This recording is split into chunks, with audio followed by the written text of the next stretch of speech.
Welcome in my YouTube channel. मैं हूं AK Kashyap और आज इस वीडियो में हम लोग जो कंटिन्यू सीरीज कर रहे हैं बिहार शिक्षक बहाली थर्ड फेज जो अगस्त में होने वाला है, या BPSC 17th PT का एग्जाम 17वीं जो प्रारंभिक परीक्षा होगा, इसके अलावा और सारे कॉम्पिटिटिव एग्जामिनेशन जो जिन लोगों का ST ET अभी देना है तो उन लोगों के लिए भी ये सोशल साइंस TGT और PGT दोनों में काफ़ी कारगर सिद्ध होगा।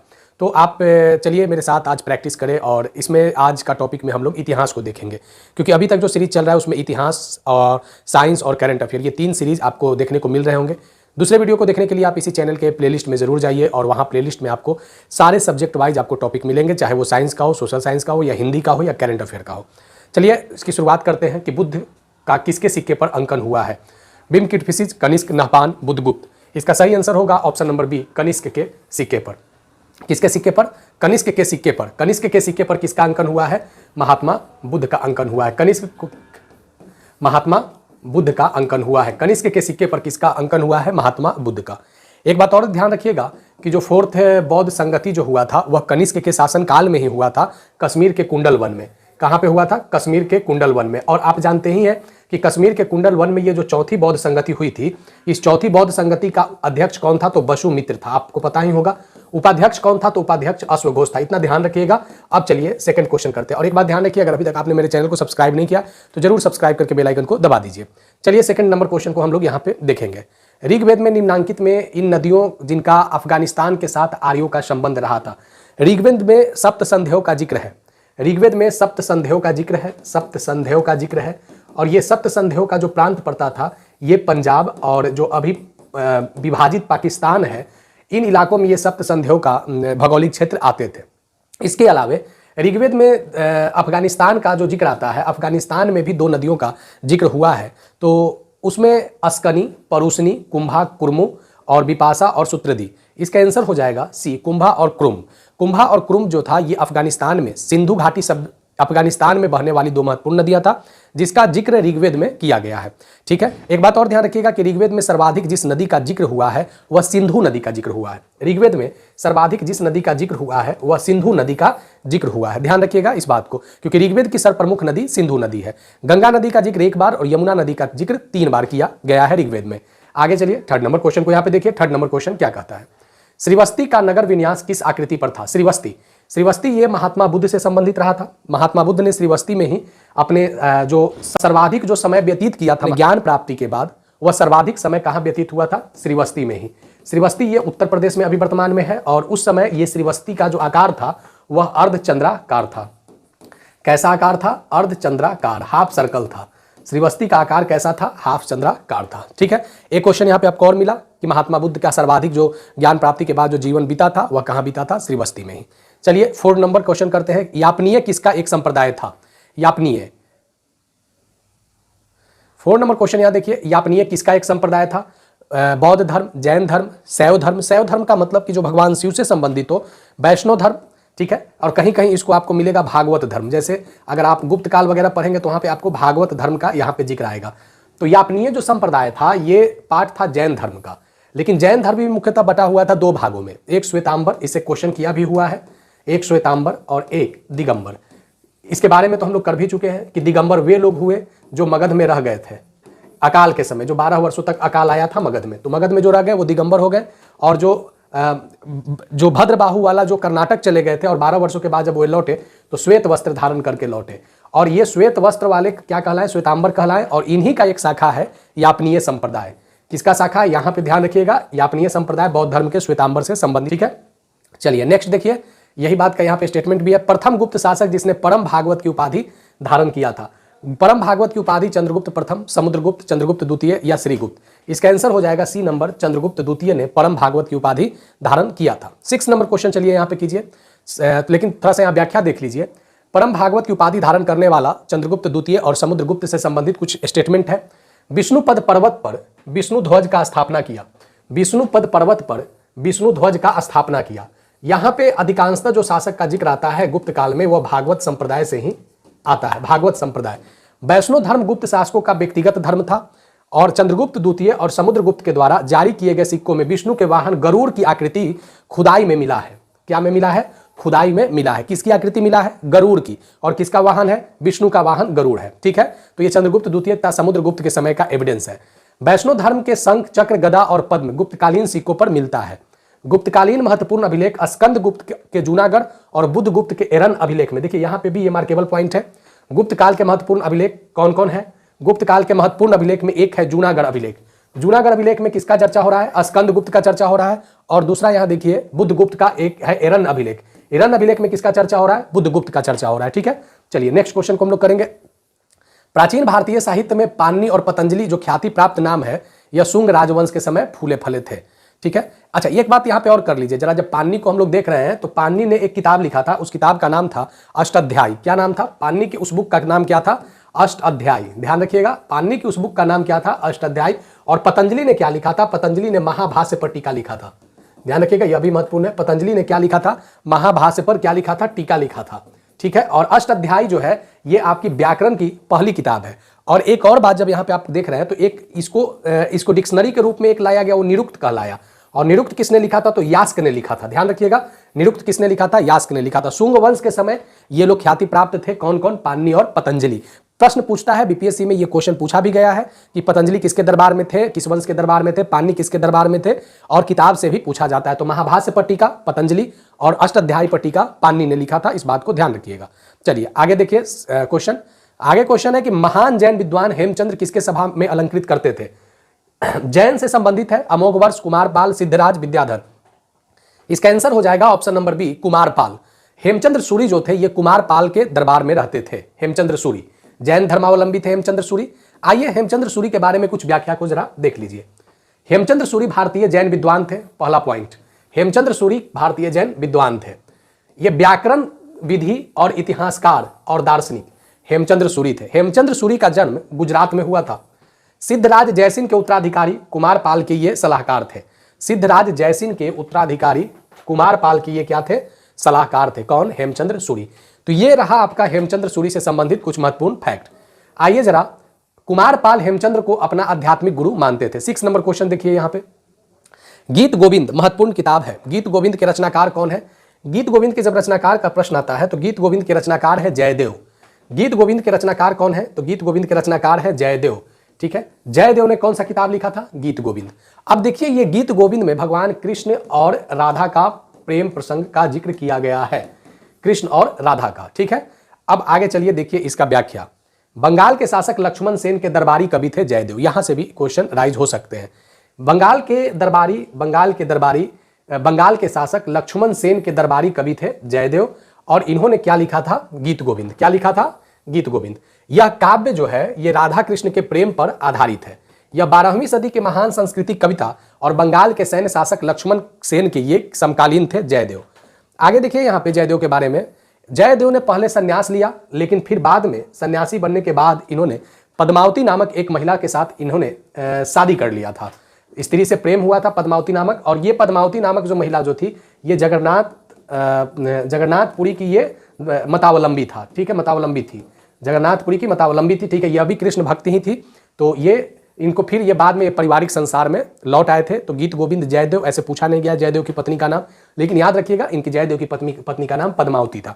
एक पद्मावती मलिक मोहम्मद जायसी के रचनाकार वाला अलग है, ये पद्मावती दूसरी पद्मावती है जिसका शादी जयदेव के साथ हुआ था। चलिए आगे देखिए नेक्स्ट क्वेश्चन। मुगल सम्राट औरंगजेब कौन सा वाद्य यंत्र बजाता था? मुगल सम्राट औरंगजेब कौन सा वाद्य यंत्र बजाता था? तो इसका आंसर हो जाएगा सी, बीना। मुगल सम्राट औरंगजेब बीना बजाता था। चलिए 8 नंबर क्वेश्चन देखिए। निम्नलिखित युग्मों में से कौन सही नहीं है? बाबर खानवा का युद्ध, हुमायूं चौसा का युद्ध, अकबर हल्दी घाटी का युद्ध और जहांगीर बल्ख का युद्ध। अगर आप यहां पे देखते हैं तो बाबर ने खानवा का युद्ध लड़ा था राणा सांगा के खिलाफ। बाबर ने खानवा का युद्ध लड़ा था 1527 ईस्वी में राणा सांगा के खिलाफ। हुमायूं ने चौसा का युद्ध लड़ा था औरंगजेब के हुमायूं ने चौसा का युद्ध लड़ा था शेरशाह सूरी के खिलाफ। यह भी सही है, शेरशाह सूरी के खिलाफ 1539 ईस्वी में। और यही चौसा का युद्ध निर्णायक युद्ध था। और इस चौसा के युद्ध हारने के बाद बिलग्राम का युद्ध हुआ, जिसे कन्नौज का भी युद्ध कहते हैं, 1540 ईस्वी में। कर लीजिए यह भी। हुमायूं ने कौन सा युद्ध लड़ा था? कन्नौज या बिलग्राम का युद्ध। अब जब ये युद्ध हार गया था हुमायूं तो अपनी राजसत्ता को खो दिया था। हुमायूं अपनी राजसत्ता को क्या कर दिया था? खो दिया था। किस युद्ध के बाद? चौसा के युद्ध के बाद नहीं, कन्नौज और बिलग्राम के युद्ध के बाद। ठीक है, ध्यान रखिएगा। और फिर यहां पे कौन शासक बन गया था, तो वह शासक बन गया था शेरशाह सूरी। अकबर हल्दी घाटी का युद्ध, यह भी सही है, महाराणा प्रताप के साथ। जहांगीर ने बल्क का युद्ध नहीं लड़ा था, बल्कि शाहजहां ने बल्क का युद्ध लड़ा था। बल्क का युद्ध किसने लड़ा था, शाहजहां ने। डी यहां पे सही हुआ। चलिए 9 नंबर क्वेश्चन देखिए यहां पे, नीचे दिए गए कूट के सहायता से सही उत्तर को चुनिए। सही उत्तर इसमें से चुनना है 9 नंबर। देखिए क्या सही उत्तर है, एक सूची 1 है और एक सूची 2 है। एक है स्मारक, सूची 1 में है स्मारक और सूची 2 में है निर्माता। सूची 1 में है स्मारक और सूची 2 में है निर्माता। अब देखिए यहां पे सूची 1 में है अलाई दरवाजा दिल्ली, बुलंद दरवाजा फतेहपुर, मोती मस्जिद आगरा, मोती मस्जिद दिल्ली। अब इसका कौन सा शासक का मिलान जो है मिसमैच कर रहा है। अलाई दरवाजा अलाउद्दीन खिलजी ने बनवाया था, बिल्कुल सही है। ये अलाई दरवाजा दिल्ली में अलाउद्दीन खिलजी ने अपने शासक जलालुद्दीन खिलजी के स्वागत के लिए बनाया था, क्योंकि खिलजी वंश का संस्थापक कौन था, खिलजी वंश का संस्थापक था जलालुद्दीन खिलजी। बाद में जलालुद्दीन खिलजी की हत्या कर अलाउद्दीन खिलजी गद्दी पर बैठता है। ठीक है, अलाउद्दीन खिलजी गद्दी पर बैठता है, किसको मारकर, जलालुद्दीन खिलजी को मारकर। अब देखिए, अब यहां पे देखिए कि बुलंद दरवाजा फतेहपुर सिकरी अकबर का, यह भी सही है। गुजरात विजय अभियान के बाद अकबर ने फतेहपुर सिकरी का बुलंद दरवाजा का निर्माण करवाया था। मोती का मस्जिद एक आगरा में भी है और मोती का मस्जिद एक दिल्ली में भी है। तो मोती के मस्जिद जो आगरा वाला जो देख रहे हैं यह शाहजहां सही है, लेकिन मोती का मस्जिद जो देख रहे हैं दिल्ली में, यह शाहजहां यहां पे गलत हो गया। मोती का मस्जिद दिल्ली वाला जो था ये औरंगजेब ने बनवाया था। किसने बनवाया था, औरंगजेब ने बनवाया था। तो यहां पे गलत कौन हो गया, ऑप्शन नंबर डी जो है वह गलत हो गया। चलिए आगे देखिए 10 नंबर, भारत के किस मध्यकालीन शासक ने एकता व्यवस्था को प्रारंभ किया था। देखिए ये प्रश्न बार बार पूछता है कॉम्पिटिटिव एग्जामिनेशन में एकता व्यवस्था से संबंधित। तो एकता व्यवस्था को बिल्कुल भी आप नजरअंदाज न करें। तो एकता व्यवस्था था क्या, इसको जान लेंगे व्याख्या में। तो सबसे पहले एकता व्यवस्था को जिसने शुरू किया था, ऑप्शन है इल्तुतमिश, अलाउद्दीन खिलजी, गयासुद्दीन तुगलक। तो यहां आंसर हो जाएगा इल्तुतमिश। इल्तुतमिश का संबंध रहा था गुलाम वंश से, गुलाम वंश से। ठीक है, अब देखिए इसका व्याख्या एकता का। एकता व्यवस्था को व्यवस्थित ढंग से भारत में प्रचलित करने का श्रेय इल्तुतमिश को प्राप्त है। क्वेश्चन का हमें आंसर मिला क्या, जो भारत में व्यवस्थित ढंग से इल्तुतमिश का योगदान है। इसका मतलब कि भारत में एकता की शुरुआत इल्तुतमिश से पहले हो चुका था, क्योंकि व्यवस्थित कह रहा है तो व्यवस्थित तो इल्तुतमिश के समय। भारत में एकता व्यवस्था मोहम्मद गौरी ने शुरू किया था। तो मोहम्मद गौरी का ही सिपहलसार, मोहम्मद गौरी का ही सिपहलसार था कौन, कुतुबुद्दीन ऐबक। कौन था, कुतुबुद्दीन ऐबक। और कुतुबुद्दीन ऐबक का दास ही था, इसको दास भी कह सकते हैं, कुतुबुद्दीन ऐबक का दास ही था इल्तुतमिश। कुतुबुद्दीन ऐबक का दास ही था इल्तुतमिश। तो भारत में एकता व्यवस्था मोहम्मद गौरी ने शुरू किया था और व्यवस्थित ढंग में इल्तुतमिश ने। कुतुबुद्दीन ऐबक इक्तादार था, कुतुबुद्दीन ऐबक इक्तादार था। और इक्ता जो है यह एक अरबी शब्द है। इक्ता क्या है, अरबी शब्द है। अब देखिए आगे इसमें, इक्तादारी व्यवस्था का कार्यकाल अधिकतम 3 वर्ष का होता था। इक्तादारी व्यवस्था का कार्यकाल कितने वर्ष का होता था, 3 वर्ष का होता था। चलिए आगे देखिए, इसकी परिभाषा दिया गया है, एक किताब है तूसी का सियासत, एक किताब है सियासतनामा। क्या किताब का नाम है, इसकी परिभाषा तुर्की भाषा में एक किताब है जिसका नाम है सियासतनामा। सियासतनामा में एकता को परिभाषित किया गया है। देखिए मोहम्मद गौरी, तो मोहम्मद गौरी किसका था, मोहम्मद गजनबी के बाद भारत आने वाला मोहम्मद गौरी, और मोहम्मद गौरी के बाद शासक बना कुतुबुद्दीन ऐबक, कुतुबुद्दीन ऐबक के बाद इल्तुतमिश। तो मोहम्मद गौरी के विजय के शीघ्र बाद ही ऐबक ने भारत में एकता स्थापित कर दिया था। मोहम्मद गौरी ने सर्वप्रथम कुतुबुद्दीन ऐबक को झांसी का एकता प्रदान किया था। यह भी महत्वपूर्ण क्वेश्चन है, कुतुबुद्दीन ऐबक को कहां का एकता मिला था, तो झांसी का एकता मिला था। चलिए आगे देखिए नेक्स्ट क्वेश्चन, आबू का जैन मंदिर किसने बनवाया था। आबू का जैन मंदिर किससे बना हुआ है, बलुआ पत्थर, चूना पत्थर, ग्रेनाइट या संगमरमर। इसका आंसर हो जाएगा ऑप्शन नंबर डी, संगमरमर का। माउंट आबू का जैन मंदिर किससे बना हुआ है, संगमरमर से। इसे बोलते हैं दिलवाड़ा का जैन मंदिर।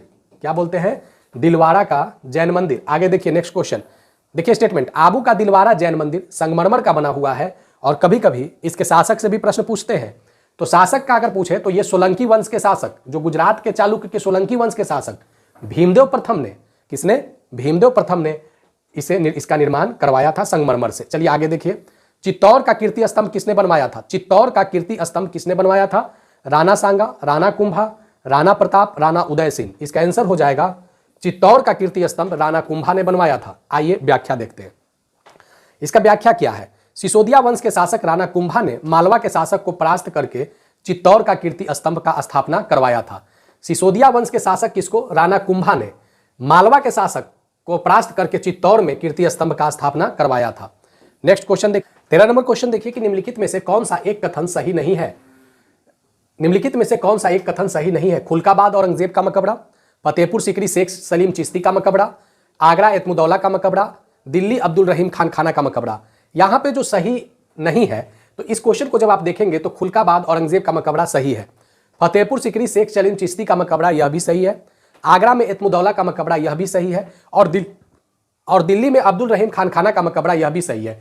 तो ये क्वेश्चन में एक भी गलत नहीं मिला, इसमें ऑल ऑफ दीज यानी ऑल स्टेटमेंट आर ट्रू, सभी स्टेटमेंट क्या है? सही है। 14 नंबर क्वेश्चन देखिए, निम्नलिखित में से कौन सा पृथ्वीराज चौहान के नाम से प्रसिद्ध रहा था? पृथ्वीराज चौहान का जिक्र 2 युद्ध में आता है और ये दोनों युद्ध भारत के लिए निर्णायक रहा था। एक युद्ध जो 1191 ईस्वी में लड़ा गया, जिसे तराइन का प्रथम युद्ध कहते हैं, तराइन का प्रथम युद्ध कहते हैं। यहां पे पृथ्वीराज चौहान और मोहम्मद गौरी के बीच तराइन का प्रथम युद्ध लड़ा गया और इसमें पृथ्वीराज चौहान जो है वो जीत गए और गौरी हार गया। ठीक है, 1192 ईस्वी में तराइन का द्वितीय युद्ध हुआ और द्वितीय युद्ध में पृथ्वीराज चौहान हार गए। और इस युद्ध का चर्चा चंद्रबरदाई की एक किताब है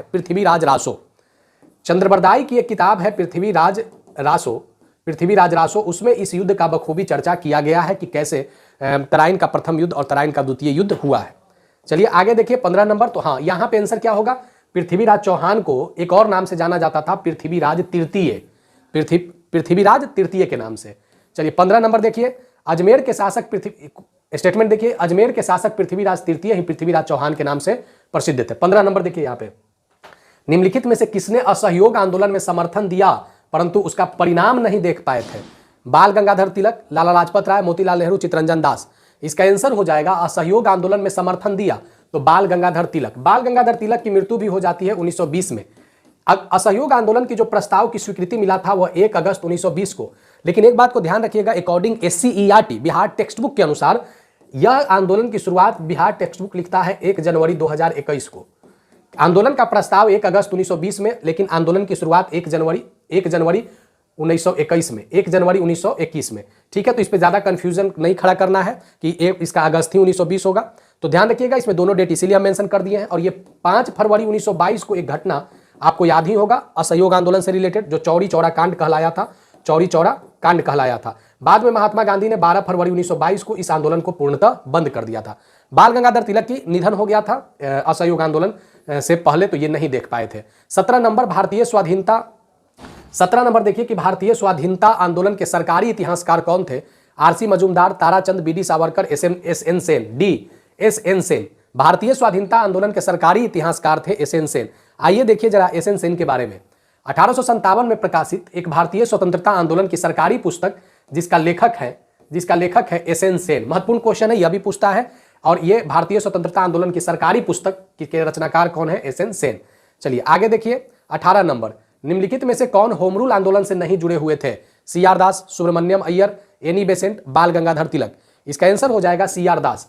जिस समय होम रूल आंदोलन की जो बात चल रही है, तो ये होम रूल आंदोलन की शुरुआत 2 लोगों ने मुख्य रूप से किया था। एक बाल गंगाधर तिलक जो महाराष्ट्र के होम रूल आंदोलन से संबंधित थे, और एक मद्रास में एनी बेसेंट। ठीक है, ध्यान रखिएगा, ये दोनों होम रूल आंदोलन जो था ये स्वशासन को लेकर शुरू किया गया था। सुब्रमण्यम अय्यर एनी बेसेंट के सहयोगी थे, लेकिन CR दास का होम रूल आंदोलन से कोई संबंध नहीं है। CR दास का जब चर्चा आया है तो इन्होंने मोतीलाल नेहरू के साथ, एक बात को ध्यान रखिएगा, जब महात्मा गांधी ने असहयोग आंदोलन बंद कर दिया था तो CR दास और मोतीलाल नेहरू ने ये परिवर्तनवादी विचारधारा के हो गए थे। और कांग्रेस में भी 2 भागों में विभक्ति के अनुमान देखा गया था, एक परिवर्तनवादी और एक अपरिवर्तनवादी। तो डॉक्टर राजेंद्र प्रसाद ये लोग अपरिवर्तनवादी में रहे थे, लेकिन CR दास, मोतीलाल नेहरू ये लोग परिवर्तनवादी में चले गए थे। तो इन्होंने एक दल का स्थापना किया था और इसी दल का नाम था स्वराज दल। ठीक है, कौन सा दल? स्वराज दल। CR दास और मोतीलाल नेहरू ने मिलकर। आगे चलिए देखिए नेक्स्ट क्वेश्चन 19 नंबर, निम्नलिखित वक्तव्यों में कथन A और R दिए हुए हैं। कांग्रेस ने साइमन कमीशन का बहिष्कार किया। साइमन आयोग में एक भी भारतीय नहीं थे। देखिए, Simon commission sir John Simon की अध्यक्षता में आया था। साइमन कमीशन 1927 में सर जॉन साइमन की अध्यक्षता में आया था। और सर जॉन साइमन की अध्यक्षता में यह 7 सदस्यीय था। यहां से भी प्रश्न पूछता है कितने सदस्यीय? 7 सदस्यीय। कभी कभी तो यह भी पूछ देता है कि क्यों आया था, तो संवैधानिक सुधार के जानकारी जुटाने के लिए आया था, क्योंकि 1919 में मॉन्टेग्यू चेम्सफोर्ड में कहा गया था कि 10 वर्षों के बाद पुनः एक संवैधानिक रिपोर्ट लिया जाएगा। लंदन ब्रिटिश में यह बात उठी थी पार्लियामेंट में। तो लेकिन लंदन में उसी वर्ष चुनाव था, तो इसको लेकर क्या हुआ कि पहले ही उस कमेटी को गठित करके सर जॉन साइमन की अध्यक्षता में भेज दिया गया, और वहां पे जो सरकार चल रही थी वो कंजर्वेटिव पार्टी की थी। तो कंजर्वेटिव पार्टी भारत में लिबरलाइजेशन और भारत के स्वशासन या स्वतंत्रता के चक्कर में तो रहता नहीं था। तो नतीजा क्या निकला कि सर जॉन साइमन की जब गठन कर दिया गया तो कांग्रेस ने साइमन कमीशन का बहिष्कार किया। क्यों किया था? क्योंकि कहा था कि एक भी भारतीय सदस्य नहीं है, ए और आर दोनों सही है, और ए का सही व्याख्या आर है, सही है। चलिए आगे देखिए, नेक्स्ट क्वेश्चन करेंगे। 20 नंबर, निम्नलिखित में किसने कहा था कि विदेशी वस्तुओं की बर्बादी ही उसका सर्वोत्तम व्यवहार है? निम्नलिखित में से किसने कहा था कि विदेशी वस्तु की बर्बादी ही उसका सर्वोत्तम व्यवहार है? तो यहां पे महात्मा गांधी ने यह स्टेटमेंट को कहा था। देखिए, विदेशी वस्तुओं का जिक्र जब आएगा तो दो लोगों ने 2 बार ऐसा देखा गया कि विदेशी वस्त्रों का पुरजोर विरोध किया गया। एक जब 1905 में बंगाल विभाजन हुआ था तो बंगाल विभाजन में स्वदेशी का नारा लगा था और विदेशी वस्त्रों को जलाया गया, उसको परित्याग किया गया, उसको खरीदना बंद कर दिया। और इस कारण से रविंद्रनाथ टैगोर पक्षधर थे विदेशी कपड़ों के। इन्होंने कहा था कि नहीं, ये कपड़े जलाना या उसे विरोध करना कपड़े स्वदेशी को लेकर, तो ये गलत चीज है। तो रविंद्रनाथ टैगोर पक्षधर रहे थे, लेकिन महात्मा गांधी के आंदोलन में स्वदेशीपन को अपनाया गया था। तो महात्मा गांधी ने भी विदेशी कपड़े को बहिष्कार किया था। तो महात्मा गांधी इसका सही आंसर हो जाएगा। अपने आंदोलन के दौरान महात्मा गांधी ने विदेशी वस्तुओं की बर्बादी की बात किया था, बी इसका आंसर हो जाएगा। चलिए आगे देखिए, किस नंबर, महात्मा गांधी के धरसाना नमक कांग्रेस में कार्यकर्ताओं के धरना के समय गांधी जी कहां थे? देखिए, महात्मा गांधी का धरसाना जो कांड आप देख रहे हैं, तो एक वेब मिलर पत्रकार है। कौन? Web Miller. देखिए, वेब मिलर पत्रकार, ये जो धरसाना देख रही है सरोजनी नायडू देख रही थी। कौन देख रही थी? सरोजनी नायडू। क्या देख रही थी? ये धरसाना का संबंध कहां से है? तो सविनय अवज्ञा आंदोलन से।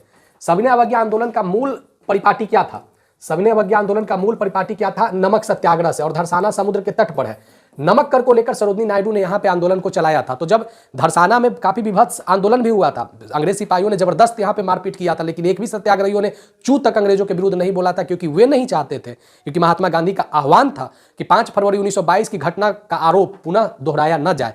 तो इस कारण से अंग्रेजों की लाठियों को सत्याग्रहियों ने मन में दबाकर उन लोगों ने सहा, और धरसाना की इस अंग्रेजों की विभत्स पिक्चर वेब मिलर ने कवर किया था।